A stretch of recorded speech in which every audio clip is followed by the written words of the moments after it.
ಎಲ್ಲರಿಗೂ ನಮಸ್ತೆ. ನಾನು ಈ ಕ್ಲಾಸಲ್ಲಿ ಆಸ್ ಪರ್ ನ್ಯೂ ಸಿಲೆಬಸ್ ಹೊಸ ಸಿಲೆಬಸ್ ಪ್ರಕಾರ model question paper number 48 solve ಮಾಡಿಸ್ತಾ ಇದ್ದೀನಿ. ಎಲ್ಲ ಮಕ್ಳಿಗೂ ಒಂದು ಸಜೆಷನ್, ಅದೇನಂದರೆ ಫಸ್ಟು 40 ಮಾಡಲ್ ಪೇಪರ್ನ ಸಾಲ್ವ್ ಮಾಡಿ, ಆಯಿತಾ. ಫಸ್ಟು 40 ಮಾಡಲ್ ಪೇಪರ್ನ ಸಾಲ್ವ್ ಮಾಡಿ, ಆ ಪೇಪರ್ಸಲ್ಲಿ ನಿಮಗೆ 18 ಅಥವಾ 18ಕ್ಕಿಂತ ಜಾಸ್ತಿ ಏನಾರ ಮಾರ್ಕ್ಸ್ ಬಂದರೆ, ಆಯಿತಾ. 20 ಕ್ವಶನ್ ಇದೆ ಮ್ಯಾಥಮೆಟಿಕ್ಸಲ್ಲಿ, 18 ಅಥವಾ 18ಕ್ಕಿಂತ ಜಾಸ್ತಿ ಕ್ವಶನ್ಗೆ ಆನ್ಸರ್ ಮಾಡಿದ್ರೆ ನೀವು ಸರಿಯಾಗಿ ನೆಕ್ಸ್ಟ್ 40ರಿಂದ 50ವರೆಗೂ ಕಂಟಿನ್ಯೂ ಮಾಡಿ. ಇಲ್ಲ ಅಂದರೆ ವಾಪಸ್ ಫಸ್ಟ್ 40 ಮಾಡಲ್ ಕ್ವಶನ್ ಪೇಪರ್ನ ಪ್ರಾಕ್ಟೀಸ್ ಮಾಡಿ. ಎಲ್ಲಿವರೆಗೆ ಅಂದರೆ ನೀವು 18 ಅಥವಾ 18ಗಿಂತ ಜಾಸ್ತಿ ತೆಗಿಬೇಕು. ಆ ತೆಗೆದ್ರೆ ಮಾತ್ರ 41ರಿಂದ 50ವರೆಗೂ ಪ್ರಾಕ್ಟೀಸ್ ಮಾಡಿ. ಇಲ್ಲ ಅಂದರೆ ವಾಪಸ್ ಫಸ್ಟ್ 40 ಪೇಪರ್ನ ಸಾಲ್ವ್ ಮಾಡಿ. ಇಲ್ಲಾಂದ್ರೆ ಏನು ಪ್ರಯೋಜನ ಆಗಲ್ಲ. ಅದರಲ್ಲೂ 7-8 ಮಾರ್ಕ್ಸ್ ತೆಗೆಯೋದು, ಇದರಲ್ಲೂ 7-8 ಮಾರ್ಕ್ಸ್ ತೆಗೆದ್ರೆ ಏನು ಪ್ರಯೋಜನ ಆಗಲ್ಲ. ಅದಕ್ಕಿಂತ ಫಸ್ಟ್ 40 ಮಾಡಲ್ ಪೇಪರ್ನ ಪ್ರಾಕ್ಟೀಸ್ ಮಾಡಿ. 18ಕ್ಕಿಂತ ಜಾಸ್ತಿ ತೆಗೆದ್ರೆ ಮಾತ್ರ ಬೇರೆ ಪೇಪರ್ ಬನ್ನಿ, ಇಲ್ಲಾಂದ್ರೆ ಅದನ್ನೇ ಪ್ರಾಕ್ಟೀಸ್ ಮಾಡಿ, ಆಯಿತಾ. ಫಸ್ಟ್ ಕ್ವಶನ್ ನೋಡಿ. ಫಸ್ಟ್ ಕ್ವಶನ್ ಏನು ಕೊಟ್ಟಿದ್ದಾರೆ ಅಂದರೆ all natural number and 0 are called as. ಕನ್ನಡದಲ್ಲಿ ಎಲ್ಲ ಸ್ವಾಭಾವಿಕ ಸಂಖ್ಯೆಗಳು ಮತ್ತು 0ಯನ್ನು ಡ್ಯಾಶ್ ಎಂದು ಕರೆಯುತ್ತಾರೆ. ಏನಂತ ಕರೀತಾರೆ? ಡೆಫಿನೇಷನ್ ನಮಗೇನೋ ಗೊತ್ತಿದ್ರೆ, ಕಂಪೋಸಿಟ್ ನಂಬರು, ಇಂಟೀಜರು, ಓಲು, ಪ್ರೈಮ್ ನಂಬರು, ಕನ್ನಡದಲ್ಲಿ ಭಾಜ್ಯ ಸಂಖ್ಯೆಗಳು, ಪೂರ್ಣಾಂಕಗಳು, ಪೂರ್ಣ ಅವಿಭಾಜ್ಯ ಸಂಖ್ಯೆಗಳು.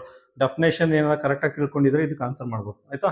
ನೋಡಿ, ಹೋಲ್ ನಂಬರ್ ಅಂದ್ರೆ ಏನು? ಹೋಲ್ ನಂಬರ್ ಅಂದರೆ 0, 1, 2, 3, 4, ಆಯಿತಾ. ಇದು ಎಷ್ಟು ನಂಬರ್ ಆದ್ರೂ ಇರ್ಬೋದು. 0ಇಂದ ಕೌಂಟ್ ಮಾಡಿದ್ರೆ ಅದನ್ನ ಹೋಲ್ ನಂಬರ್ ಅಂತ ಹೇಳ್ತೀವಿ. ಇದರಲ್ಲಿ ನ್ಯಾಚುರಲ್ ನಂಬರ್ಸು ಇದೆ. ಇದು ನ್ಯಾಚುರಲ್ ನಂಬರ್ಸ್, ಆಯಿತಾ. ಇದು ನ್ಯಾಚುರಲ್ ನಂಬರ್ ಅಥವಾ ಕನ್ನಡದಲ್ಲಿ ಸ್ವಾಭಾವಿಕ ಸಂಖ್ಯೆಗಳು. 1ರಿಂದ ಕೌಂಟ್ ಮಾಡಿದ್ರೆ ನ್ಯಾಚುರಲ್ ನಂಬರು, ಕನ್ನಡದಲ್ಲಿ ಸ್ವಾಭಾವಿಕ ಸಂಖ್ಯೆಗಳು, ಆಯಿತಾ. ಅದ್ರ ಜೊತೆಗೆ 0 ಸೇರಿಸ್ಕೊಂಡ್ರೆ ಅದು ಹೋಲ್ ನಂಬರ್ ಆಗುತ್ತೆ, ಕನ್ನಡದಲ್ಲಿ ಪೂರ್ಣ ಸಂಖ್ಯೆ ಆಗುತ್ತೆ. ಆನ್ಸರ್ ಏನು ಬರುತ್ತೆ? Answer C. ಸೆಕೆಂಡ್ ಕ್ವಶನ್ ನೋಡಿ. ಸೆಕೆಂಡ್ ಕ್ವಶನ್ ಏನು ಕೇಳಿದ್ದಾರೆ ಅಂದರೆ A number which is A factor of every number. ಕನ್ನಡದಲ್ಲಿ ಪ್ರತಿ ಸಂಖ್ಯೆಯ ಅಪವರ್ತನವಾಗಿರುವ ಸಂಖ್ಯೆ ಯಾವುದು, ಆಯ್ತಾ. ಇದರ ಇಂಡೈರೆಕ್ಟ್ ಆಗಿ ಯಾವ ರೀತಿ ಹೇಳ್ಬೋದು ಅಂದರೆ ಪ್ರತಿಯೊಂದು ನಂಬರು 1ರಿಂದ ಭಾಗ ಆಗುತ್ತೆ, ಆಯ್ತಾ. ಪ್ರತಿಯೊಂದು ನಂಬರು 1ರಿಂದ ಭಾಗ ಆಗುತ್ತೆ. ಎಲ್ಲ ನಂಬರು 0, 1 ಬಿಟ್ಟು 0, 1 ಬಿಟ್ಟು ಇದ್ದದ್ದೆಲ್ಲ ನಂಬರು 1ರಿಂದ ಭಾಗ ಆಗುತ್ತೆ, ಆಯ್ತಾ. ಆನ್ಸರ್ ಏನು ಬರುತ್ತೆ? ಫಸ್ಟ್ ಕ್ವಶನ್ಗೆ ಆನ್ಸರ್ ಎ ಆಗಿರುತ್ತೆ. ಯಾವ್ದಾರ ಒಂದು ನಂಬರ್ ತಗೊಳ್ಳಿ. 99, ಆಯಿತಾ, 1ರಿಂದ ಭಾಗ ಆಗುತ್ತೆ, ಆಯಿತಾ. ನಂಬರ್ 2 1ರಿಂದ ಭಾಗ ಆಗುತ್ತೆ. ಯಾವ್ದಾದ್ರು ನಂಬರ್ ತಗೊಳ್ಳಿ ನೀವು. 108 1ರಿಂದ ಭಾಗ ಆಗುತ್ತೆ. ಎಲ್ಲ ನಂಬರ್ಗೂ ಫ್ಯಾಕ್ಟರು 1 ಕಾಮನ್ ಆಗಿರುತ್ತೆ, ಆಯಿತಾ. ಸಾಮಾನ್ಯವಾಗಿ ನಂಬರ್ 1 ಫ್ಯಾಕ್ಟರ್ ಇರುತ್ತೆ. ಕ್ವಶನ್ ನಂಬರ್ 2ಗೆ ಆನ್ಸರು ಎ. ಕ್ವಶನ್ ನಂಬರ್ 3 ನೋಡಿ. ಕ್ವಶನ್ ನಂಬರ್ 3ಅಲ್ಲಿ ಏನು ಕೇಳಿದೆ ಅಂದರೆ 40 degree Celsius below 0 degree temperature. ಕನ್ನಡದಲ್ಲಿ 0 ಡಿಗ್ರಿ ತಾಪಮಾನಕ್ಕಿಂತ ಕಡಿಮೆ ಇರುವ 40 ಡಿಗ್ರಿ ಸೆಲ್ಸಿಯಸ್. ಯಾವ ರೀತಿ ಬರ್ಕೋತೀರಾ? ಫಸ್ಟು 0 ಡಿಗ್ರಿ ಸೆಲ್ಸಿಯಸ್ ಬರ್ಕೋತೀರಾ, ಆಯಿತಾ. ಫಸ್ಟು 0 ಡಿಗ್ರಿ ಸೆಲ್ಸಿಯಸ್ ಬರ್ಕೊಳ್ಳಿ. ಇದ್ರ ಮೇಲ್ಗಡೆ ಹೋದರೆ +1 ಡಿಗ್ರಿ +2 ಡಿಗ್ರಿ ಸೆಲ್ಸಿಯಸ್, ಆಯಿತಾ. ಇದ್ರ ಕೆಳಗಡೆ ಬಂದರೆ ಏನಾಗುತ್ತೆ? ಇಲ್ಲಿ ಇದ್ರ ಕೆಳಗಡೆ ಬಂದರೆ ಏನಾಗುತ್ತೆ? -1 degree Celsius, -2 degree Celsius, -3 degree Celsius. ಹಂಗೇ ಬರ್ಕೊಂಡು ಬನ್ನಿ, -40 ಡಿಗ್ರಿ ಸೆಲ್ಸಿಯಸ್ ಆಗುತ್ತೆ, ಆಯಿತಾ. ಅಲ್ಲಿ ಕೇಳಿರೋದು 40 degree Celsius below 0 degree Celsius, ಆಯಿತಾ. ಆನ್ಸರ್ ಏನು ಬರುತ್ತೆ? ಕ್ವಶನ್ ನಂಬರ್ 3ಗೆ ಆನ್ಸರ್ ಏನು ಬರುತ್ತೆ? ಆನ್ಸರ್ ಸಿ ಬರುತ್ತೆ, ಆಯಿತಾ. ಇಲ್ಲಿ ನೋಡಿ, ಈ ಕ್ವಶನ್ಗೂ ಟೆಂಪರೇಚರ್ಗೂ ಯಾವುದೇ ಸಂಬಂಧ ಇಲ್ಲ. ಇದು ಇಂಟೀಜರ್ ಅಥವಾ ಕನ್ನಡದಲ್ಲಿ ಪೂರ್ಣಾಂಕ, ಈ ಕಾನ್ಸೆಪ್ಟಲ್ಲಿ ಬರುತ್ತೆ. ನಂಬರ್ ಸಿಸ್ಟಮ್ ಡೈರೆಕ್ಟ್ ಹೇಳ್ಬೇಕು ಅಂದರೆ ನಂಬರ್ ಸಿಸ್ಟಮ್ ಅಂಟಲ್ಲಿ ಬರುತ್ತೆ. ಇದು ರಿಯಲ್ ಲೈಫ್ ಎಕ್ಸಾಂಪಲ್ ತೊಗೊಂಡು ಕ್ವಶನ್ ಕೇಳಿದ್ದೀನಿ ಅಷ್ಟೇ, ಆಯಿತಾ. ಕ್ವಶನ್ ನಂಬರ್ 3ಗೆ ಆನ್ಸರು ಸಿ. ಕ್ವಶನ್ ನಂಬರ್ 4 ನೋಡಿ. ಕ್ವಶನ್ ನಂಬರ್ 4ಅಲ್ಲಿ the sum of the smallest even and smallest odd prime number is. ಕನ್ನಡದಲ್ಲಿ ಅತಿ ಚಿಕ್ಕ ಸಮ ಮತ್ತು ಅತಿ ಚಿಕ್ಕ ಬೆಸ ಅವಿಭಾಜ್ಯ ಸಂಖ್ಯೆಗಳ ಮೊತ್ತ. First smallest even prime number ಯಾವುದಿದೆ? ಒಂದೇ ಒಂದು ನಂಬರ್ ಇರೋದು. ಒಂದೇ ಪ್ರೈಮ್ ನಂಬರಲ್ಲಿ ಈವನ್ ನಂಬರು ಒಂದೇ ಇರೋದು 2 ಆಗಿರುತ್ತೆ, ಆಯಿತಾ. ಅವಿಭಾಜ್ಯ ಸಂಖ್ಯೆಯಲ್ಲಿ ಸಮ ಅವಿಭಾಜ್ಯ ಸಂಖ್ಯೆ ಒಂದೇ ಇರೋದು, ಅದು ನಂಬರ್ 2, ಆಯಿತಾ. Next smallest odd prime number ಯಾವುದಿದೆ? ಅದು 3 ಆಗುತ್ತೆ. 3 ಆಗುತ್ತೆ. ಎರಡನ್ನೂ ಸಮ್ ಮಾಡಿ, ಆ್ಯಡ್ ಮಾಡಿ 5 ಬರುತ್ತೆ. ಒನ್ಸ್ ಅಗೇನ್ 5 ಪ್ರೈಮ್ ನಂಬರ್ ಆಗಿರುತ್ತೆ. ಇದು ಪ್ರೈಮ್ ನಂಬರ್ ಅಥವಾ ಕನ್ನಡದಲ್ಲಿ ಅವಿಭಾಜ್ಯ ಸಂಖ್ಯೆ ಆಗಿರುತ್ತೆ. ಆನ್ಸರ್ ಏನು ಬರುತ್ತೆ? ಕ್ವಶನ್ ನಂಬರ್ 4ಗೆ ಆನ್ಸರು ಸಿ. ಕ್ವಶನ್ ನಂಬರ್ 5 ನೋಡಿ. ಕ್ವಶನ್ ನಂಬರ್ 5ಅಲ್ಲಿ ಈ ರೀತಿ ಒಂದು ಈಕ್ವೇಶನ್ ಕೊಟ್ಬಿಟ್ಟು ಎಕ್ಸ್ ವ್ಯಾಲ್ಯೂ ಫೈಂಡ್ ಔಟ್ ಮಾಡಿ ಅಂತ ಕೇಳಿದ್ದಾರೆ, ಆಯಿತಾ. ಇಲ್ಲೂ ಎಕ್ಸ್ ಇದೆ, ಇಲ್ಲಿ ಎಕ್ಸ್ ಇದೆ, ಎಕ್ಸ್ ವ್ಯಾಲ್ಯೂ ಫೈಂಡ್ ಔಟ್ ಮಾಡಿ ಅಂತ ಕೇಳಿದ್ದಾರೆ, ಆಯಿತಾ. ನೋಡಿ, ಇದು ಒಂದೇ ಥರ ಇದೆ, ಸಿಮಿಲರ್ ಕ್ವಾಂಟಿಟೀಸ್. ಒಂದು ಸೈಡ್ ಬರ್ಕೊಳ್ಳಿ. 5x ಇದು ಈಕ್ವಲ್ ಸೈನ್ ದಾಟಿ ಈ ಕಡೆ ಬಂದರೆ ಮೈನಸ್ ಆಗುತ್ತೆ 4x, 18 ಇದೆ 18 ಬರ್ಕೊಡಿ. 2 ಆ ಕಡೆ ಹೋದರೆ -2 ಆಗುತ್ತೆ. 18 - 2 ಅಂದರೆ 16 ಆಗುತ್ತೆ. 5x - 4x ಅಂದರೆ x ಆಗುತ್ತೆ. ಆಯಿತಾ? ಆನ್ಸರ್ ಏನು ಬರುತ್ತೆ? 16 ಬರುತ್ತೆ. ಅದನ್ನು ಏನೂ ಇಲ್ಲ ಅಂದರೆ ಅದ್ರ ಮುಂದೆ ಯಾವಾಗಲೂ ಪ್ಲಸ್ ಇದ್ದೇ ಇರುತ್ತೆ. ಆಯಿತಾ? ಯಾವುದೇ ಸಂಖ್ಯೆ ಮುಂದೆ ಯಾವುದೇ ಸೈನ್ ಇಲ್ಲ ಅಂದರೆ ಪ್ಲಸ್ ಅಂತ ಬರ್ಕೋಬೋದು. ಆಯಿತಾ? ಕ್ವಶನ್ ನಂಬರ್ 5ಗೆ ಆನ್ಸರ್ ಏನು ಬರುತ್ತೆ? Answer D. ಕ್ವಶನ್ ನಂಬರ್ 6 ನೋಡಿ. ಕ್ವಶನ್ ನಂಬರ್ 6ನ ಓದಿ ಅರ್ಥ ಮಾಡ್ಕೊಳ್ಳಿ. ಅದ್ರಲ್ಲಿ ಏನು ಕೇಳಿದ್ದಾರೆ ಅಂದರೆ, ರಾಮ ಅನ್ನೋನು 300 ಮಾರ್ಕ್ಸ್ಗೆ 120 ಮಾರ್ಕ್ಸ್ ತೊಗೊಂಡಿದ್ದಾನೆ. ರಾಮ ಅನ್ನೋನು 300 ಮಾರ್ಕ್ಸ್ಗೆ 120 ಮಾರ್ಕ್ಸ್ ತೊಗೊಂಡಿದ್ದಾನೆ. ಮೋಹನ್ ಅನ್ನೋನು 400 ಮಾರ್ಕ್ಸ್ಗೆ 140 ಮಾರ್ಕ್ಸ್ ತೊಗೊಂಡಿದ್ದಾನೆ. ಆಯಿತಾ? ಮೋಹನ್ ಅನ್ನೋನು 400 ಮಾರ್ಕ್ಸ್ಗೆ 140 ಮಾರ್ಕ್ಸ್ ತೊಗೊಂಡಿದ್ದಾನೆ. ಆಯಿತಾ? ಹಿಂಗೆ ಇಬ್ಬರದ್ದು ಮಾರ್ಕ್ಸ್ ಕೊಟ್ಬಿಟ್ಟು ಇದರಲ್ಲಿ ಯಾರು ಜಾಸ್ತಿ ಮಾರ್ಕ್ಸ್ ಸ್ಕೋರ್ ಮಾಡಿದ್ದಾರೆ ಅಂತ ಕೇಳಿದ್ದಾರೆ. ಯಾವ ರೀತಿ ಫೈಂಡ್ ಔಟ್ ಮಾಡ್ತೀರಾ? ಸಿಂಪಲ್, ಪರ್ಸೆಂಟೇಜ್ ಕಾನ್ಸೆಪ್ಟ್ ಯೂಸ್ ಮಾಡಬೇಕು. ಆಯಿತಾ? ಇಂಟು 100 ಮಾಡಿ ಯಾರು ಜಾಸ್ತಿ ಸ್ಕೋರ್ ಮಾಡಿದ್ದಾರೆ ಅಂತ ಗೊತ್ತಾಗುತ್ತೆ. ಇಂಟು 100 ಮಾಡಿದ್ರೆ ಯಾರು ಜಾಸ್ತಿ ಸ್ಕೋರ್ ಮಾಡಿದ್ದಾರೆ ಅಂತ ಗೊತ್ತಾಗುತ್ತೆ. ಆಯಿತಾ? 2 0 2 0 ಡಮಾರ್ ಆಗುತ್ತೆ. 3 1s 3 4s. ಆಯಿತಾ? ರಾಮ ಅನ್ನೋನು 40% ಸ್ಕೋರ್ ಮಾಡಿದ್ದಾನೆ. ಆಯಿತಾ? ನೆಕ್ಸ್ಟು 2 0 2 0 ಡಮಾರ್ ಆಗುತ್ತೆ. 4 1s 4 35s. ಇದನ್ನು ಜಸ್ಟ್ ಸಿಂಪ್ಲಿಫೈ ಮಾಡಿ ಆನ್ಸರ್ ನಿಮಗೆ 35 ಬರುತ್ತೆ. ಆಯಿತಾ? ನೋಡಿ, ರಾಮಂದು ಮಾರ್ಕ್ಸ್ ಇದು ಪರ್ಸೆಂಟೇಜ್ ಮಾರ್ಕ್ಸ್, ಇದು ಇಂಡೈರೆಕ್ಟಾಗಿ ಪರ್ಸೆಂಟೇಜ್ ಮಾರ್ಕ್ಸು, ಇದು ಮೋಹನ್ದು ಪರ್ಸೆಂಟೇಜ್ ಮಾರ್ಕ್ಸು. ಯಾರು ಜಾಸ್ತಿ ಸ್ಕೋರ್ ಮಾಡಿದ್ದಾರೆ? ಯಾರು ಜಾಸ್ತಿ ಸ್ಕೋರ್ ಮಾಡಿದ್ದಾರೆ? ರಾಮ ಜಾಸ್ತಿ ಸ್ಕೋರ್ ಮಾಡಿದ್ದಾನೆ. ಆನ್ಸರ್ ಏನು ಬರುತ್ತೆ? Answer A. ಕ್ವಶನ್ ನಂಬರ್ 7 ನೋಡಿ. ಕ್ವಶನ್ ನಂಬರ್ 7ನಲ್ಲಿ ಒಂದು ರೆಕ್ಟ್ಯಾಂಗಲ್ ಫೀಲ್ಡ್ದು ಡೈಮೆನ್ಷನ್ ಕೊಟ್ಟಿದ್ದಾರೆ. Length 70 metre, breadth 35 metre. ಆಯಿತಾ? ಲೆಂತ್ ಅಂದರೆ ಉದ್ದ 70 ಮೀಟರು, ಅಗಲ 35 ಮೀಟರ್ ಕೊಟ್ಬಿಟ್ಟು ಲೆಂತ್ ಮತ್ತು ಪೆರಿಮೀಟರ್ದು ರೇಷಿಯೋ ಕೇಳಿದ್ದಾರೆ. ಉದ್ದ ಮತ್ತು ಸುತ್ತಳತೆದು ಅನುಪಾತ ಕೇಳಿದ್ದಾರೆ. ಯಾವ ರೀತಿ ಫೈಂಡ್ ಔಟ್ ಮಾಡ್ತೀರಾ? ನೋಡಿ, ಉದ್ದ ಕೊಟ್ಟಿದ್ದಾರೆ, ಆಲ್ರೆಡಿ ಕೊಟ್ಟಿದ್ದಾರೆ 70 ಮೀಟರು. ಸುತ್ತಳತೆ ಫೈಂಡ್ ಔಟ್ ಮಾಡಿ, ಪೆರಿಮೀಟರ್ ಫೈಂಡ್ ಔಟ್ ಮಾಡಿ. ಪೆರಿಮೀಟರ್ಗೆ ಏನು ಫಾರ್ಮುಲಾ? ಸುತ್ತಳತೆ 2 × L + B. ಆಯಿತಾ? 2 L ಅಂದರೆ 70, B ಅಂದರೆ 35. ಎರಡನ್ನೂ ಆ್ಯಡ್ ಮಾಡಿದ್ರೆ ಎಷ್ಟು ಬರುತ್ತೆ? 2 × 105 ಬರುತ್ತೆ. ಆಯಿತಾ? 2 × 105 ಮಲ್ಟಿಪ್ಲೈ ಮಾಡಿ 210 ಬರುತ್ತೆ. 210 ಮೀಟರ್ ಪೆರಿಮೀಟರ್. ಆಯಿತಾ? ಪೆರಿಮೀಟರ್ ಗೊತ್ತಾಯಿತು. ಈಗ ಹಾಕಿ, ರೇಷಿಯೋ ಹಾಕಿ. ಲೆಂತು ಪೆರಿಮೀಟರ್ದು ರೇಷಿಯೋ ಎಷ್ಟು ಬರುತ್ತೆ? ಲೆಂತ್ ಎಷ್ಟಿದೆ? 70 ಮೀಟರು. ಪೆರಿಮೀಟರ್ ಎಷ್ಟಿದೆ? 210. 1 0 1 0 ಡಮಾರ್ ಆಗುತ್ತೆ. 7 1s 7 3s. 7 1 7 1 7 7 3 21. 1:3 ಆಗುತ್ತೆ. ರೇಷಿಯೋ ಏನು ಬರುತ್ತೆ? 1/3, ಅಥವಾ ಇದನ್ನು 1:3 ಅಂತ ಬರ್ಕೋಬೋದು. 1:3 ಅಂತ ಬರ್ಕೋಬೋದು. ಆನ್ಸರ್ ಏನು ಬರುತ್ತೆ? Answer C. ಕ್ವಶನ್ ನಂಬರ್ 8 ನೋಡಿ. ಕ್ವಶನ್ ನಂಬರ್ 8ಅಲ್ಲಿ ಏನು ಕೊಟ್ಟಿದ್ದಾರೆ ಅಂದರೆ, find the average of first 5 counting numbers. ಕನ್ನಡದಲ್ಲಿ ಮೊದಲ 5 ಎಣಿಸಬಹುದಾದ ಸಂಖ್ಯೆಗಳ ಸರಾಸರಿಯನ್ನು ಕಂಡುಹಿಡಿಯಿರಿ ಅಂತ ಕೇಳಿದ್ದಾರೆ. ಆಯಿತಾ? ಇದನ್ನು ಅವರು ನೇರವಾಗಿ ಫಸ್ಟ್ 5 ನ್ಯಾಚುರಲ್ ನಂಬರ್ದು ಆವ್ರೇಜ್ ಫೈಂಡ್ ಔಟ್ ಮಾಡಿ ಅಂತ ಕೇಳ್ಬೋದಿತ್ತು. ಆಯಿತಾ? ಅಥವಾ ಕನ್ನಡದಲ್ಲಿ ಮೊದಲ 5 ಸ್ವಾಭಾವಿಕ ಸಂಖ್ಯೆಗಳ ಸರಾಸರಿ ಫೈಂಡ್ ಔಟ್ ಮಾಡಿ ಅಂತ ಕೇಳ್ಬೋದಿತ್ತು. ಅವರು ಇಂಡೈರೆಕ್ಟಾಗಿ ಕೇಳಿದ್ದಾರೆ. ಆಯಿತಾ? ಸಾಮಾನ್ಯವಾದ ವರ್ಡ್ ಯೂಸ್ ಮಾಡಿ ಕೇಳಿದ್ದಾರೆ. ಆಯಿತಾ? ಇದು ಏನು ಫೈಂಡ್ ಔಟ್ ಮಾಡಬೇಕು ಅಂದರೆ, ಫಸ್ಟ್ 5 ನ್ಯಾಚುರಲ್ ನಂಬರ್ದು ಆವ್ರೇಜ್ ಫೈಂಡ್ ಔಟ್ ಮಾಡಬೇಕು. ಕನ್ನಡದಲ್ಲಿ ಮೊದಲ 5 ಸ್ವಾಭಾವಿಕ ಸಂಖ್ಯೆಗಳ ಸರಾಸರಿನ ಫೈಂಡ್ ಔಟ್ ಮಾಡಬೇಕು. ಆಯಿತಾ? ಏನು ಮಾಡ್ತೀರಾ? ಫಾರ್ಮುಲಾ ಎಲ್ಲ ಗೊತ್ತಿದೆ ನಮಗೆ. Average is equal to sum by number. ಕನ್ನಡದಲ್ಲಿ ಸರಾಸರಿ ಈಕ್ವಲ್ ಟು ಮೊತ್ತ, ಒಟ್ಟು ಮೊತ್ತ.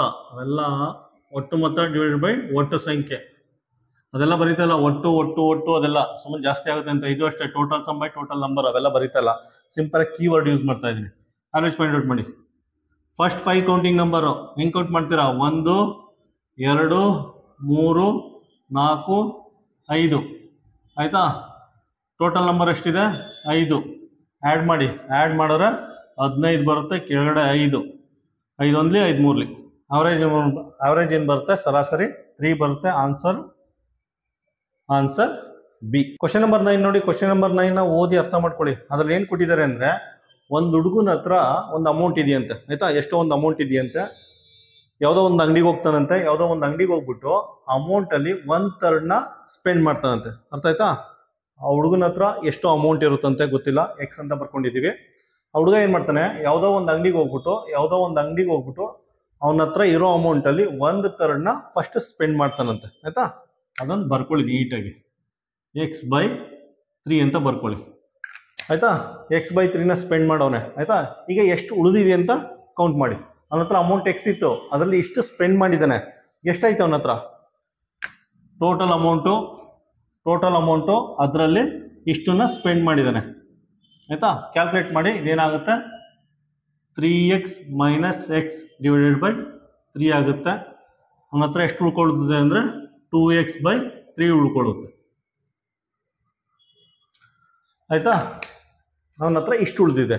ನೆಕ್ಸ್ಟ್ ಸೆಕೆಂಡ್ ಸೆಂಟೆನ್ಸ್ ನೋಡಿ, ಅವನ ಹತ್ರ ಏನು ಉಳಿದಿದೆ ಅದರಲ್ಲಿ ಅರ್ಧನ ಇನ್ನೊಂದು ಅಂಗಡಿಗೆ ಹೋಗಿ ಸ್ಪೆಂಡ್ ಮಾಡ್ತಾನಂತೆ. ಆಯ್ತಾ, ಅವನ ಹತ್ರ ಏನು ಉಳಿದಿದೆ ಆ ಅಮೌಂಟಲ್ಲಿ ಅರ್ಧ 50% ಇನ್ನೊಂದು ಅಂಗಡಿಗೆ ಹೋಗಿ ಸ್ಪೆಂಡ್ ಮಾಡ್ತಾನಂತೆ. ಆಯ್ತಾ, ಅರ್ಧ ಬರ್ಕೊಂಡಿದ್ದೀನಿ, ಅದನ್ನು ಬರ್ಕೊಳ್ಳಿ. 2x/3 ಅಂತ ಬರ್ಕೊಳ್ಳಿ.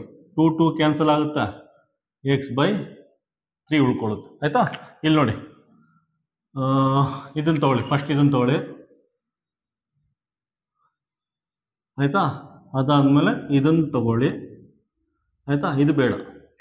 ಅದಾದ್ಮೇಲೆ ಏನು ಮಾಡಿದರೆ, ಯಾವುದೋ ಒಂದು ಅಂಗಡಿಗೆ ಹೋಗ್ತಾನೆ, ಅದರಲ್ಲಿ 1/3 ಸ್ಪೆಂಡ್ ಮಾಡಿದ್ದಾನೆ, ಅಂದರೆ x/3 ಸ್ಪೆಂಡ್ ಮಾಡಿದ್ದಾನೆ.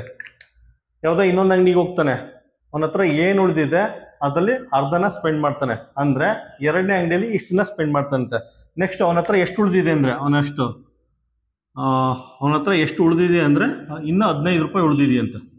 ಇನ್ನು 15 ರೂಪಾಯಿ ಉಳಿದಿದೆಯಂತೆ. ಹಾಗಾದರೆ ಅವನ ಹತ್ರ ಇರೋ ಟೋಟಲ್ ಅಮೌಂಟು ಎಷ್ಟಿತ್ತು ಅಂತ ಕೇಳಿದರೆ. ಆಯಿತಾ, ಇನಿಷಿಯಲಿ ಅವನ ಹತ್ರ ಟೋಟಲ್ ಅಮೌಂಟು ಎಷ್ಟಿತ್ತು ಅಂತ ಕೇಳಿದರೆ ಸಿಂಪಲ್ ಆಗಿದೆ ನೋಡಿ. ಇದೆಯಲ್ಲ x/3ಗೆ 15 ರೂಪಾಯಿನ ಈಕ್ವೇಟ್ ಮಾಡಿ. ಆಯಿತಾ, x = 15 × 3 ಆಗುತ್ತೆ. x = 45 ರೂಪೀಸ್ ಅಂತ ಬರುತ್ತೆ. ಆಯಿತಾ, x = 45 ರೂಪೀಸ್ ಅಂತ ಬರುತ್ತೆ. ಆನ್ಸರ್ ಏನಾಗುತ್ತೆ, ಆನ್ಸರ್ ಬಿ ಅಂತ ಮಾರ್ಕ್ ಮಾಡಿ. ಇಲ್ಲ ನಿಮಗೆ ಇನ್ನೂ ಡೀಟೇಲ್ ಎಕ್ಸ್ಪ್ಲನೇಷನ್ ಬೇಕು ಅಂದರೆ ಇದನ್ನು ಫಾಲೋ ಮಾಡಿ. ನೋಡಿ, ಅವನ ಹತ್ರ ಟೋಟಲ್ ಅಮೌಂಟ್ ಎಷ್ಟಿದೆ, ಟೋಟಲ್ ಅಮೌಂಟು ಎಕ್ಸ್ ಇದೆ. ಆಯಿತಾ, ಫಸ್ಟ್ ಅಂಗಡಿಗೆ ಹೋಗಿ ಇಷ್ಟು ಸ್ಪೆಂಡ್ ಮಾಡ್ತಾನೆ, x/3. ನೆಕ್ಸ್ಟು ಎರಡನೇ ಸಲ ಇದನ್ನು ಸ್ಪೆಂಡ್ ಮಾಡ್ತಾನೆ, x/3.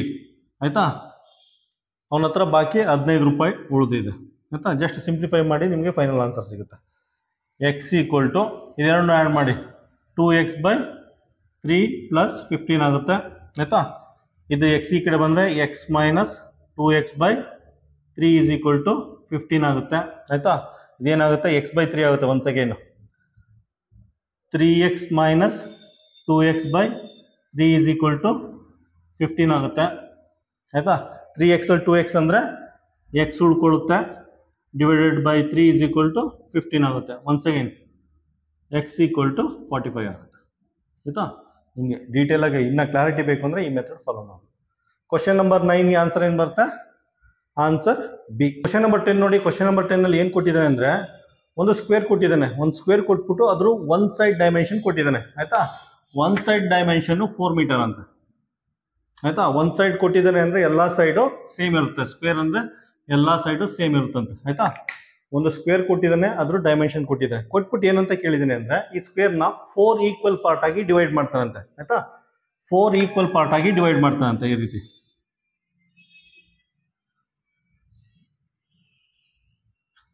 ಆಯಿತಾ, 4 ಈಕ್ವಲ್ ಪಾರ್ಟ್ ಆಗಿ ಡಿವೈಡ್ ಮಾಡಾದ್ಮೇಲೆ find the area of the each square ಅಂತ ಕೇಳಿದ್ದಾನೆ. ಆಯಿತಾ, ಈ ಸಣ್ಣ ಏರಿಯಾ ಇದೆಯಲ್ಲ, ಪ್ರತಿಯೊಂದು ಚಿಕ್ಕ ಚೌಕದ ವಿಸ್ತೀರ್ಣವನ್ನು ಫೈಂಡ್ ಔಟ್ ಮಾಡಿ ಅಂತ ಕೇಳಿದ್ದಾನೆ. ಯಾವ ರೀತಿ ಮಾಡ್ತೀರಾ, ಫಸ್ಟ್ ಇದ್ರ ಏರಿಯಾ ಫೈಂಡ್ ಔಟ್ ಮಾಡಿ.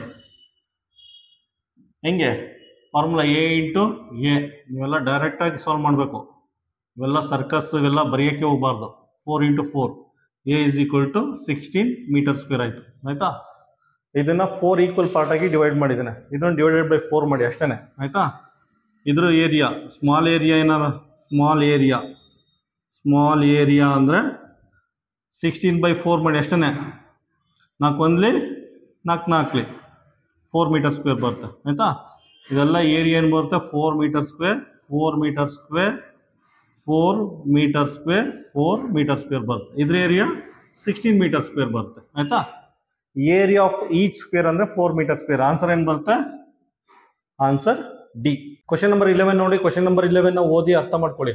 ಅದ್ರಲ್ಲಿ ಏನ್ ಕೊಟ್ಟಿದ್ದಾರೆ ಅಂದ್ರೆ ಒಬ್ರು ಕಾರ್ಪೆಂಟ್ರು 5 ಚೇರ್ನ ಪ್ರತಿ ಚೇರ್ಗೆ 80 ರೂಪಾಯಿ ಕೊಟ್ಬಿಟ್ಟು ಪರ್ಚೇಸ್ ಮಾಡ್ತಾರಂತೆ. ಆಯ್ತಾ, 5 ಚೇರ್ನ ಪ್ರತಿ ಚೇರ್ಗೆ 80 ರೂಪಾಯಿ ಕೊಟ್ಟು ಪರ್ಚೇಸ್ ಮಾಡ್ತಾರಂತೆ. ಆಯ್ತಾ, ಪ್ರತಿ ಚೇರ್ಗೆ 80 ರೂಪಾಯಿಗೆ ಕೊಟ್ಟು ಪರ್ಚೇಸ್ ಮಾಡ್ತಾರಂತೆ. ಎಷ್ಟಾಯ್ತು? 8 × 40, ಪಕ್ಕ 0 ಇದೆ, 0 ಹಾಕೊಳ್ಳಿ. ನೆಕ್ಸ್ಟು ಅದಾದ್ಮೇಲೆ ಪ್ರತಿ ಚೇರ್ಗೆ 8 ರೂಪಾಯಿಗೆ ಕೊಟ್ಬಿಟ್ಟು ಪೇಂಟ್ ಮಾಡಿಸ್ತಾರಂತೆ. ಆಯ್ತಾ, ಪ್ರತಿ ಚೇರ್ಗೆ 8 ರೂಪಾಯಿ ಕೊಟ್ಬಿಟ್ಟು ಪೇಂಟ್ ಮಾಡಿಸ್ತಾರಂತೆ. 8 × 40, 40 ಬರ್ಕೊಳ್ಳಿ. ಆಯ್ತಾ, ಟೋಟಲ್ ಆಗಿ ಎಷ್ಟು ಸ್ಪೆಂಡ್ ಮಾಡಿದರೆ ಅಂದ್ರೆ ಅದು ಕಾಸ್ಟ್ ಪ್ರೈಸ್ ಆಗುತ್ತೆ, ಕೊಂಡ ಬೆಲೆ ಆಗುತ್ತೆ, 440 ರೂಪಾಯಿ ಆಗುತ್ತೆ.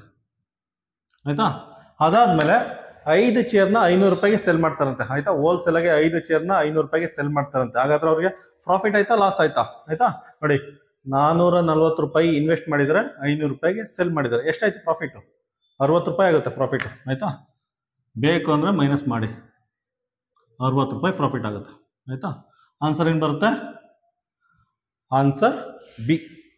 ಕ್ವಶನ್ ನಂಬರ್ 12 ನೋಡಿ. ಕ್ವಶನ್ ನಂಬರ್ 12 ನ ಓದಿ ಅರ್ಥ ಮಾಡ್ಕೊಳ್ಳಿ. ಅದ್ರಲ್ಲಿ ಏನ್ ಕೊಟ್ಟಿದ್ದಾರೆ ಅಂದ್ರೆ 50 ಆಪಲ್ ಟ್ರೀ ಇದೆಯಂತೆ, 30 ಪೀಚ್ ಟ್ರೀ ಇದೆಯಂತೆ. ಆಯ್ತಾ, 50 ಆಪಲ್ ಟ್ರೀ, 30 ಪೀಚ್ ಟ್ರೀ ಇದೆಯಂತೆ.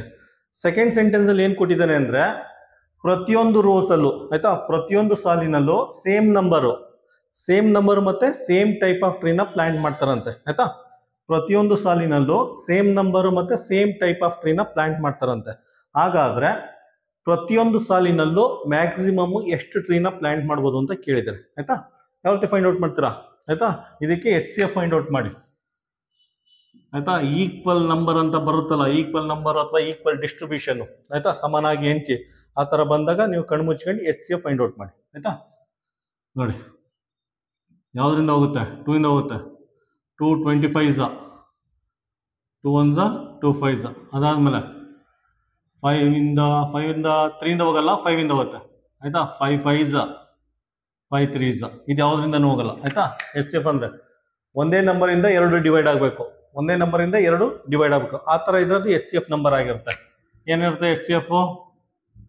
HCF ಅಥವಾ ಮಾಸಾಹ 2 × 5 10 ಆಗಿರುತ್ತೆ. ಆಯ್ತಾ, ಮಾಸಾಹ ಕನ್ನಡದಲ್ಲಿ ಮಾಸಾಹ 2 × 10 2 × 5 10 ಆಗಿರುತ್ತೆ. ಆಯ್ತಾ, ಇದ್ರ ಅರ್ಥ ಪ್ರತಿಯೊಂದು ರೋ ಅಲ್ಲೂ ಮ್ಯಾಕ್ಸಿಮಮ್ 10 ಟ್ರೀನ ಪ್ಲಾಂಟ್ ಮಾಡ್ಬೋದು. ಆಯ್ತಾ, ಹಿಂಗೆ ಆಪಲ್ ಅಂತ ತಿಳ್ಕೊಳ್ಳಿ. ಆಪಲ್ ಅಂತ ಇದ್ರೆ ಪ್ರತಿಯೊಂದು ಟ್ರೀಯಲ್ಲೂ 1 2 3 4 5 6 7 8 9 10. ಆಯ್ತಾ, ಎಷ್ಟಿದೆ? 50 ಇದೆ. 50 ಇದ್ರೆ 5 ರೋ ಆಗುತ್ತೆ. 1 2 3 4 5 ಆಯ್ತು. ಆಯ್ತಾ, ಇದು ಕಂಟಿನ್ಯೂ ಮಾಡಿ, ಹಿಂಗೆ ಕಂಟಿನ್ಯೂ ಮಾಡಿ. ನೆಕ್ಸ್ಟ್ ಪೀಚ್ ಇದೆ. ಪೀಚ್ ಟ್ರೀ ಪ್ರತಿಯೊಂದು ರೋ ಅಲ್ಲೂ 10 ಟ್ರೀನ ಪ್ಲಾಂಟ್ ಮಾಡ್ಬೋದು. 1 2 3 4 5 6 7 8 9 10. ಪ್ರತಿಯೊಂದು ರೋ ಮ್ಯಾಕ್ಸಿಮಮ್ 10. ಎಷ್ಟು ರೋ ಪ್ಲಾಂಟ್ ಮಾಡ್ತೀರಾ? 3 ರೋ. 1 2 3 ಇದನ್ನೆಲ್ಲ ಫಿಲ್ ಮಾಡ್ಕೊಳ್ಳಿ, ಬರುತ್ತೆ. ಆಯ್ತಾ, ಕ್ವಶನ್ ನಂಬರ್ 12ಗೆ ಆನ್ಸರ್ ಏನು ಬರುತ್ತೆ? ಕ್ವಶನ್ ನಂಬರ್ 12ಗೆ ಆನ್ಸರ್ ಬಿ. ಕ್ವಶನ್ ನಂಬರ್ 13 ನೋಡಿ. ಕ್ವಶನ್ ನಂಬರ್ 13 ವಿಶೇಷವಾಗಿದೆ. ನೀವು ಸಾಲ್ವ್ ಮಾಡ್ಬೇಕಾದ್ರೆ ಒಂದು ರೀತಿ ಮಜಾ ಬರುತ್ತೆ ನೋಡಿ. A present age is twice that of B. ಆಯ್ತಾ,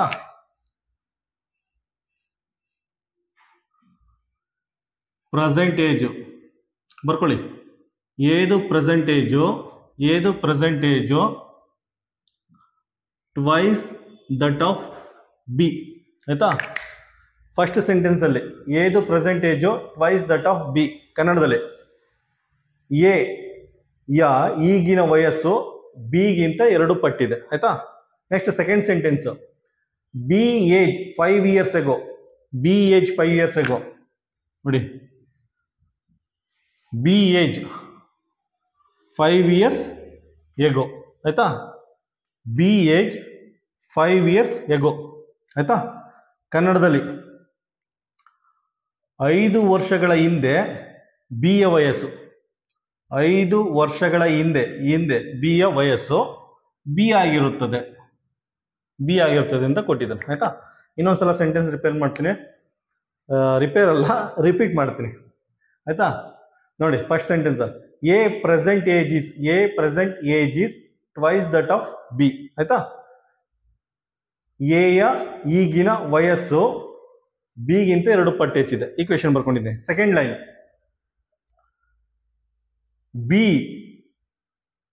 B age 5 years ago, B age 5 years ago was B. B age 5 years ago was B. ಆಯ್ತಾ? ಕನ್ನಡದಲ್ಲಿ 5 ವರ್ಷಗಳ ಹಿಂದೆ ಬಿಯ ವಯಸ್ಸು ಬಿ ಆಗಿರುತ್ತದೆ. ಆಯ್ತಾ? 5 ವರ್ಷಗಳ ಹಿಂದೆ ಬಿಯ ವಯಸ್ಸು ಬಿ ಆಗಿರುತ್ತದೆ. ಈ ರೀತಿ ಬರ್ಕೊಂಡು ಸಿಂಪ್ಲಿಫೈ ಮಾಡಿ. ಆಯ್ತಾ? ಫೈನಲ್ ಏನ್ ಹೇಳಿ, what is the A percentage, A ಇದು ಪ್ರೆಸೆಂಟೇಜ್ ಫೈಂಡ್ ಔಟ್ ಮಾಡಿ ಅಂತ ಕೇಳಿದ್ದೇನೆ. ಆಯ್ತಾ? ಜಸ್ಟ್ ಸಿಂಪ್ಲಿಫೈ ಮಾಡಿ. ಬಿ ಬರಬೇಕಲ್ವಾ? ನೋಡಿ, ಬಿ -5 ಆ ಕಡೆ ಹೋದ್ರೆ +5 ಆಗುತ್ತೆ. ಆಯ್ತಾ? ಇಷ್ಟೇ. -5 ಈಕ್ವಲ್ ಸೈನ್ ದಾಟಿ ಆ ಕಡೆ ಹೋದ್ರೆ -5 ಈಕ್ವಲ್ ಸೈನ್ ದಾಟಿ ಆ ಕಡೆ ಹೋದ್ರೆ +5 ಆಗುತ್ತೆ. ಆಯ್ತಾ? ಈಗ ಇದನ್ನ ಇಲ್ಲಿ ಸಬ್ಸ್ಟಿಟ್ಯೂಟ್ ಮಾಡಿ. 2 × ಬಿ ಅಂದ್ರೆ ಈ ವ್ಯಾಲ್ಯೂ ಹಾಕಿ, b + 5. ಆಯ್ತಾ? ಇದೇನಾಗುತ್ತೆ 2b + 10 ಆಗುತ್ತೆ. ಆಯ್ತಾ? 2b + 10 ಆಗುತ್ತೆ. ಇದು ಆನ್ಸರು 2b + 10 ಇದೆ. ನೋಡಿ, ಪ್ರೆಸೆಂಟೇಜ್ ಎದು 2b + 10. ಆನ್ಸರ್ ಏನಾಗುತ್ತೆ? ಆನ್ಸರ್ ಡಿ ಬರುತ್ತೆ. ಆಯ್ತಾ? ಕ್ವಶನ್ ನಂಬರ್ 13ಗೆ ಆನ್ಸರು ಡಿ. ಆಯ್ತಾ? ನೋಡಿ, ಈ ಕ್ವಶನ್ ಎಲ್ಲಿ ಬರುತ್ತೆ ಗೊತ್ತಾ? ಸಾಮಾನ್ಯವಾಗಿ 10ನೇ ಕ್ಲಾಸಲ್ಲಿ ಬರುತ್ತೆ. 10ನೇ ಕ್ಲಾಸ್ ಮ್ಯಾಥಮೆಟಿಕ್ಸ್ ಅಲ್ಲಿ ಬರುತ್ತೆ ಇದು. ಆಯ್ತಾ? ಅದು ಯಾವ ಚಾಪ್ಟರ್ ಅಂತ ನೆನಪಾಗ್ತಾ ಇಲ್ಲ. ಈ ತರ ಟೈಪ್ ಎಲ್ಲ 10ನೇ ಕ್ಲಾಸ್ ಮೋಸ್ಟ್ಲಿ ಲೀನಿಯರ್ ಈಕ್ವೇಶನ್ ಅಂತ ಬರುತ್ತೆ. ಅದ್ರಲ್ಲಿ ಬರುತ್ತೆ ಇದು. ಆ ಕ್ವಶನ್ ಒಂದು ಸ್ವಲ್ಪ ಕಾಂಪ್ಲೆಕ್ಸಿಟಿ ಕಡಿಮೆ ಮಾಡಿ 5ನೇ ಕ್ಲಾಸ್ ನವೋದಯ ಎಕ್ಸಾಮಲ್ಲಿ ಹಾಕಿದ್ದಾನೆ. ಆಯ್ತಾ? ಕ್ವಶನ್ ನಂಬರ್ 13ಗೆ ಆನ್ಸರು ಡಿ. ಕ್ವಶನ್ ನಂಬರ್ 14 ನೋಡಿ. ಕ್ವಶನ್ ನಂಬರ್ 14 ಏನ್ ಕೇಳಿದ್ದೇನೆ ಅಂದ್ರೆ 4/5 of a property is worth 16,800. ಆಯ್ತಾ? ಸೆಂಟೆನ್ಸ್ ಬರ್ಕೊಳ್ಳಿ. ನೋಡಿ, ಏನ್ ಕೊಟ್ಟಿದ್ದಾನೆ ಅದನ್ನ ಬರ್ಕೊಳ್ಳಿ. 4/5 of a property, 4/5 of a property is worth 16,800. ಆಯ್ತಾ?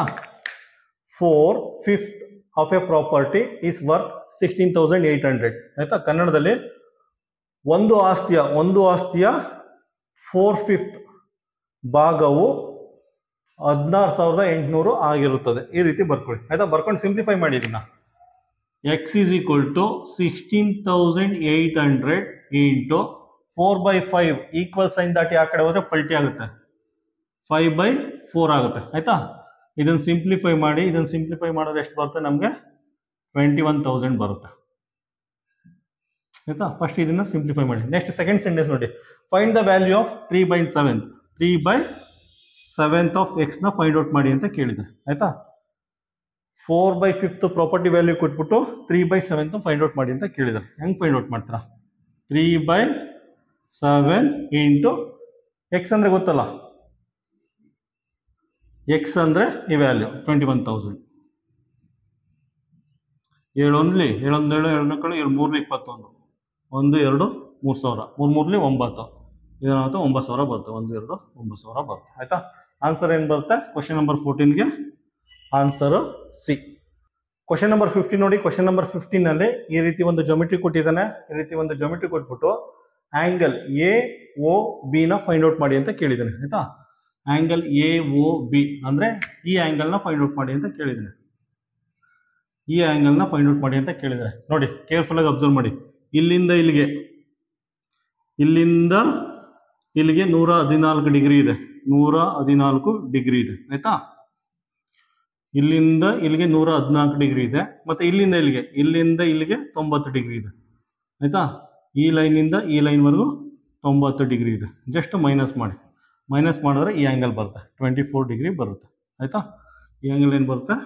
24 ಡಿಗ್ರಿ ಬರುತ್ತೆ. ಆನ್ಸರ್ ಏನು ಬರುತ್ತೆ? ಕ್ವಶನ್ ನಂಬರ್ 15ಗೆ ಆನ್ಸರ್ ಎ. ಕ್ವಶನ್ ನಂಬರ್ 16 ಓದಿ ಅರ್ಥ ಮಾಡ್ಕೊಳ್ಳಿ. ಅದ್ರಲ್ಲಿ ಏನು ಕೊಟ್ಟಿದ್ದಾನೆ ಅಂದ್ರೆ 1/3 of water tank capacity 80 litre ಅಂತೆ. ಆಯ್ತಾ? 1/3 of water tank capacity 80 litre ಅಂತೆ. ಕನ್ನಡದಲ್ಲಿ ಒಂದು ಟ್ಯಾಂಕಿನ 1/3 ಭಾಗ 80 ಲೀಟರ್ ಅಂತೆ. ಹಾಗಾದ್ರೆ ಆ ಟ್ಯಾಂಕ್ದು ಅರ್ಧ ಭಾಗ ಅಂದ್ರೆ ಎಷ್ಟು ಅಂತ ಕೇಳಿದ್ದಾನೆ. ಆಯ್ತಾ? ಆ ಟ್ಯಾಂಕಲ್ಲಿ ಅರ್ಧ ಭಾಗ ಅಂದ್ರೆ ಎಷ್ಟು ಅಂತ ಕೇಳಿದ್ದಾನೆ. ಇದನ್ನು ಸಿಂಪ್ಲಿಫೈ ಮಾಡಿ. x = 80. ಆಯ್ತಾ? 3 ಆ ಕಡೆ ಹೋದ್ರೆ ಮಲ್ಟಿಪ್ಲೈ ಆಗುತ್ತೆ. x = 8 1 8 8 2 16 8 3 24 ಲೀಟರ್ ಆಗುತ್ತೆ. ಅಂದರೆ ಟ್ಯಾಂಕ್ ಕೆಪಾಸಿಟಿ 240 ಲೀಟರ್ ಆಗುತ್ತೆ. ಆಯಿತಾ? ಹಂಗಂದ್ರೆ ಅರ್ಧ ಟ್ಯಾಂಕ್ ಅಂದರೆ ಎಷ್ಟು? ಅರ್ಧ ಟ್ಯಾಂಕ್ ಅಂದರೆ 240 ಡಿವೈಡೆಡ್ ಬೈ 2 ಅಂದರೆ 120. ಆಯಿತಾ? ನೋಡಿ, ಎಕ್ಸ್ ಅಂದರೆ 240 ಡಿವೈಡೆಡ್ ಬೈ 2 120 ಲೀಟರ್ ಆಗುತ್ತೆ. ಆಯಿತಾ? ಆನ್ಸರ್ ಏನು ಬರುತ್ತೆ? ಕ್ವಶನ್ ನಂಬರ್ 16ಗೆ ಆನ್ಸರು ಬಿ. ಕ್ವಶನ್ ನಂಬರ್ 17 ನೋಡಿ. ಕ್ವಶನ್ ನಂಬರ್ 17 ಏನು ಕೊಟ್ಟಿದ್ದಾನೆ ಅಂದರೆ, ಒಬ್ಬ ಒಂದು ಅಂಗಡಿಗೆ ಹೋಗ್ಬಿಟ್ಟು 3/4 kg ಉಪ್ಪು ತಗೋತಾನಂತೆ, ಇನ್ನೊಂದು ಅಂಗಡಿಗೆ ಹೋಗ್ಬಿಟ್ಟು ಅರ್ಧ kg ಉಪ್ಪು ತಗೋತಾನಂತೆ. ಅದಾದ್ಮೇಲೆ ಅದರಲ್ಲಿ 2/3 ಕನ್ಸ್ಯೂಮ್ ಮಾಡ್ಕೊಂಡಿದ್ದಾನೆ, ಅಂದರೆ 3/2 ಉಪಯೋಗಿಸ್ಕೊಂಡಿದ್ದಾನಂತೆ. ಹಾಗಾದ್ರೆ ಅವನ ಹತ್ರ ಎಷ್ಟು ಬಾಕಿ ಉಳಿದಿದೆ ಅಂತ ಕೇಳಿದ್ದಾರೆ. ಆಯ್ತಾ? ನೋಡಿ, ಒಂದು ಅಂಗಡಿಗೆ ಹೋಗಿ 3/4 kg ಉಪ್ಪು ತಗೊಂಡಿದ್ದಾನೆ, ಇನ್ನೊಂದು ಅಂಗಡಿಗೆ ಹೋಗಿ ಅರ್ಧ kg ಉಪ್ಪು ತಗೊಂಡಿದ್ದಾನೆ. ಆಯ್ತಾ? ಅದರಲ್ಲಿ 2/3 ಕನ್ಸ್ಯೂಮ್ ಮಾಡ್ಕೊಂಡಿದ್ದಾನೆ, 3/2 ಉಪಯೋಗಿಸ್ಕೊಂಡಿದ್ದಾನೆ. ಹಾಗಾದ್ರೆ ಅವನ ಹತ್ರ ಬಾಕಿ ಎಷ್ಟು ಉಪ್ಪು ಉಳಿದಿದೆ ಅಂತ ಕೇಳಿದ್ದಾರೆ. ಆಯ್ತಾ? ಸಿಂಪಲ್ ಅಡಿಷನ್ ಅಷ್ಟೇ. ನೋಡಿ, ಇವೆರಡನ್ನೂ ಆ್ಯಡ್ ಮಾಡಿ. ಫಸ್ಟು ಇವೆರಡನ್ನೂ ಆ್ಯಡ್ ಮಾಡಬೇಕು ಅಂದರೆ ಡಿನಾಮಿನೇಟ್ರು ಸೇಮ್ ಇರಬೇಕು. ಆಯಿತಾ? ಡಿನಾಮಿನೇಟ್ರು ಸೇಮ್ ಇರಬೇಕು. ಇದ್ರ ಡಿನಾಮಿನೇಟ್ರು ಸೇಮ್ ಮಾಡ್ಕೊತಾ ಇದ್ದೀನಿ. ಫಸ್ಟು 1/2 ಅಂತ ಬರ್ಕೋತೀನಿ. ನೋಡಿ, ಮಲ್ಟಿಪ್ಲೈ ಬೈ 2 ಮಾಡಿದ್ರೆ 4 ಆಗುತ್ತೆ. 2 2 ಸ 4. ಡಿನಾಮಿನೇಟ್ರ್ ಸೇಮ್ ಇದೆ, ಡಿನಾಮಿನೇಟ್ರ್ ಸೇಮ್ ಇದೆ. ಆಯಿತಾ? ಡಿನಾಮಿನೇಟ್ರಲ್ಲಿ multiply by 2 ಬರ್ಕೊಂಡಿದ್ದೀನಿ, numerator multiply by 2 ಬರ್ಕೊಳ್ಳಿ. ಆಯಿತಾ? ಆ್ಯಸ್ ಇಟ್ ಈಸ್ ಬರ್ಕೊಳ್ಳಿ, 2/3. ಆಯಿತಾ? ನೋಡಿ, ಡಿನಾಮಿನೇಟ್ರ್ ಸೇಮ್ ಇದೆ, ಸೊ ಒಂದೇ ಡಿನಾಮಿನೇಟ್ರು. ಪ್ಲಸ್ ಇದೆ, ಪ್ಲಸ್ 3 2 ಮೈನಸ್ 2/3 ಇದೇನಾಗುತ್ತೆ? 3 + 2 ಅಂದರೆ 5/4 ಆಗುತ್ತೆ, ಮೈನಸ್ 2/3 ಆಗುತ್ತೆ. ಇದರಿಂದ ಇದನ್ನು ಮೈನಸ್ ಮಾಡಿ. ಹೆಂಗೆ? ಕ್ರಾಸ್ ಮಲ್ಟಿಪ್ಲಿಕೇಶನ್ ಮಾಡಬೇಕು ನೀವು. 4 × 3 ಮೈನಸ್ ಇದೆ, ಮೈನಸ್ ಹಾಕೊಳ್ಳಿ. 5 × 3 2 × 4. ಆಯಿತಾ? ನೋಡಿ, 5 3 15, 4 4 4 2 8 ಡಿವೈಡೆಡ್ ಬೈ 12 ಆಯಿತು. ಆಯಿತಾ? 15ರಲ್ಲಿ 8 ಕಳೆದ್ರೆ ಏನಾಗುತ್ತೆ? 7 ಆಗುತ್ತೆ. ಡಿನಾಮಿನೇಟರ್ 12 ಬರುತ್ತೆ. ಅವನ ಹತ್ರ ಇಷ್ಟು ಉಳಿದಿದೆ, ಅವನ ಹತ್ರ ಇಷ್ಟು ಉಪ್ಪು ಬಾಕಿ ಉಳಿದೆ, 7/12. ಆನ್ಸರ್ ಏನು ಬರುತ್ತೆ? Answer B. ಕ್ವಶನ್ ನಂಬರ್ 18 ನೋಡಿ. ಕ್ವಶನ್ ನಂಬರ್ 18ನಲ್ಲಿ ಏನು ಕೊಟ್ಟಿದ್ದಾನೆ ಅಂದರೆ, ಯಾವುದೋ ಒಂದು ವಿಡಿಯೋನ 9,200 ರೂಪಾಯಿ ಕೊಟ್ಬಿಟ್ಟು ತಗೊಂಡು 250 ರೂಪಾಯಿ ಲಾಭ ಇಟ್ಕೊಂಡು ಮಾರ್ತಾನಂತೆ. ಆಯಿತಾ? ಒಂದು ವಿಡಿಯೋನ 9,200 ರೂಪಾಯಿ ಕೊಟ್ಬಿಟ್ಟು ತಗೊಂಡು 250 ರೂಪಾಯಿ ಲಾಭ ಇಟ್ಕೊಂಡು ಮಾರ್ತಾನಂತೆ. ಆಯಿತಾ? ಸೆಕೆಂಡ್ ಸೆಂಟೆನ್ಸಲ್ಲಿ ಅವನೇನಾದರೂ ಆ ವಿಡಿಯೋನ 9,800 ರೂಪಾಯಿಗೆ ಏನಾದ್ರು ಮಾರಿದ್ರೆ, ಆಯಿತಾ, ಏನಾದರೂ ಅವನು ಆ ವಿಡಿಯೋನ 9,800 ರೂಪಾಯಿಗೆ ಏನಾದ್ರು ಮಾರಿದ್ರೆ ಅವನಿಗೆ ಎಷ್ಟು ಪ್ರಾಫಿಟ್ ಸಿಕ್ತಿತ್ತು ಅಂತ ಕೇಳಿದ್ದಾರೆ. ಆಯಿತಾ? ಯಾವ ರೀತಿ ಫೈಂಡ್ ಔಟ್ ಮಾಡ್ತೀರಾ? ನೋಡಿ, ಕಾಸ್ಟ್ ಪ್ರೈಸ್ ಕೊಟ್ಟಿದ್ದಾನೆ 9,200, ಕೊಂಡ ಬೆಲೆ. ಸೆಲ್ಲಿಂಗ್ ಪ್ರೈಸ್ ಕೊಟ್ಟಿದ್ದಾನೆ 9,800. ಜಸ್ಟ್ ಮೈನಸ್ ಮಾಡಿ. ಆಯಿತಾ? ಅದು ಸ್ಟೋರಿ ನೋಡಿದ್ರೆ ಏನೋ ದೊಡ್ಡ ಲೆಕ್ಕ ಕೊಟ್ಟಿದ್ದಾನೆ ಅಂತ ಅನಿಸುತ್ತೆ, ಅದರಲ್ಲಿ ಆ್ಯಕ್ಚುಲಿ ಏನಿಲ್ಲ ಅದರೊಳಗಡೆ. ಜಸ್ಟ್ ಮೈನಸ್ ಮಾಡಿ 600 ರೂಪಾಯಿ ಬರುತ್ತೆ. ಆಯಿತಾ? ಅವನಿಗೆ 600 ರೂಪಾಯಿ ಪ್ರಾಫಿಟ್ ಆಗುತ್ತೆ, 600 ರೂಪಾಯಿ ಲಾಭ ಸಿಗುತ್ತೆ.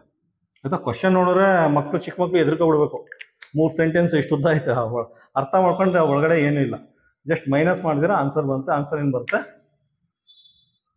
Answer B.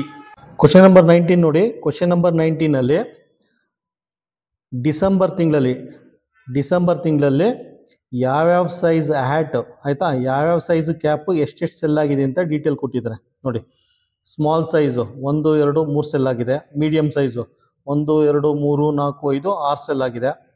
Large size 1 2 3 4. XL 1 2. Detail ಕೊಟ್ಬಿಟ್ಟು ಏನು ಕೇಳಿದ್ದಾನೆ ಅಂದರೆ, which size of hat were sold the least. ಅತ್ಯಂತ ಕಡಿಮೆ ಮಾರಾಟವಾದ ಸೈಜ್ ಯಾವುದು ಅಂತ ಕೇಳಿದ್ದಾನೆ. ಆಯಿತಾ? ನೋಡಿ, ಇಲ್ಲಿ 3 ಇದೆ, ಇದು 6 ಇದೆ, ಇದು 4 ಇದೆ, ಇದು 2 ಇದೆ. ಅತ್ಯಂತ ಕಡಿಮೆ ಮಾರಾಟವಾದ ಕ್ಯಾಪ್ ಸೈಜು ಎಕ್ಸೆಲ್. ಆಯಿತಾ? ಆನ್ಸರ್ ಏನು ಬರುತ್ತೆ? ಆನ್ಸರ್ ಡಿ ಅಂತ ಮಾರ್ಕ್ ಮಾಡಿ. ಕ್ವಶನ್ ನಂಬರ್ 19ಗೆ ಆನ್ಸರ್ ಡಿ. ಕ್ವಶನ್ ನಂಬರ್ 20 ನೋಡಿ. ಕ್ವಶನ್ ನಂಬರ್ 20ಲೂ ಅಷ್ಟೇ ಡಿಸೆಂಬರ್ ತಿಂಗಳಲ್ಲಿ ಯಾವ್ಯಾವ ಸೈಜ್ ಕ್ಯಾಪು ಎಷ್ಟೆಷ್ಟು ಮಾರಾಟ ಆಗಿದೆ ಅಂತ ಡೀಟೇಲ್ ಕೊಟ್ಟಿದ್ದಾನೆ. ಕೊಟ್ಬಿಟ್ಟು ಏನು ಕೇಳಿದ್ದೇನೆ ಅಂದರೆ, what is the difference in the number of hat sold of sizes M and L. ಆಯಿತಾ? ಎಮ್ಮು ಮತ್ತು ಎಲ್ ಕ್ಯಾಪ್ ಸೈಜು ಎಷ್ಟು ಸೋಲ್ಡ್ ಆಗಿದೆ ಅದ್ರ ಡಿಫ್ರೆನ್ಸ್ ಫೈಂಡ್ ಔಟ್ ಮಾಡಿ ಅಂತ ಕೇಳಿದ್ದಾನೆ. ಆಯಿತಾ? ಎಮ್ ಎಷ್ಟಾಗಿದೆ? ಎಮ್ 1 2 3 4 5 6. ಎಮ್ಮು 6 ಸೆಲ್ ಆಗಿದೆ. ಲಾರ್ಜ್ 1 2 3 4 ಎಷ್ಟು ಬಂತು ಆನ್ಸರು 2 ಬಂತು ಆಯಿತಾ. ಮಕ್ಕಳು ಸಾಮಾನ್ಯವಾಗಿ ಏನು ಮಾಡ್ತಾರೆ ಅಂದರೆ 2 ಬಂತಲ್ಲ ಡೈರೆಕ್ಟಾಗಿ ಚಂಗ್ ಅಂತ ನೆಗೆದುಬಿಟ್ಟು ಆನ್ಸರ್ ಬಿ ಅಂತ ಮಾರ್ಕ್ ಮಾಡ್ತಾರೆ ಆಯಿತಾ. ಇಲ್ಲಿ ನೋಡಿ ಸರಿಯಾಗಿ ನೋಡಿ, ಒಂದು ಕ್ಯಾಪು ಅಂದರೆ 10 ಹ್ಯಾಟ್ಸ್ನ ರೆಪ್ರೆಸೆಂಟ್ ಮಾಡುತ್ತೆ. ಈ ಒಂದು ಸಿಂಬಲ್ಲು 10 ಹ್ಯಾಟ್ಸ್ನ ರೆಪ್ರೆಸೆಂಟ್ ಮಾಡುತ್ತೆ. ಸೊ ಮಲ್ಟಿಪ್ಲೈ ಬೈ 10 ಮಾಡಿ ಫೈನಲ್ ಆನ್ಸರ್ ಏನು ಬರುತ್ತೆ 20 ಬರುತ್ತೆ ಆಯಿತಾ. ಫೈನಲ್ ಆನ್ಸರ್ 20 ಬರುತ್ತೆ, ಅದು ಆನ್ಸರ್ ಎ ಆಗಿರುತ್ತೆ ಆಯಿತಾ. ಕ್ವಶನ್ ನಂಬರ್ 20ಗೆ ಆನ್ಸರು ಎ.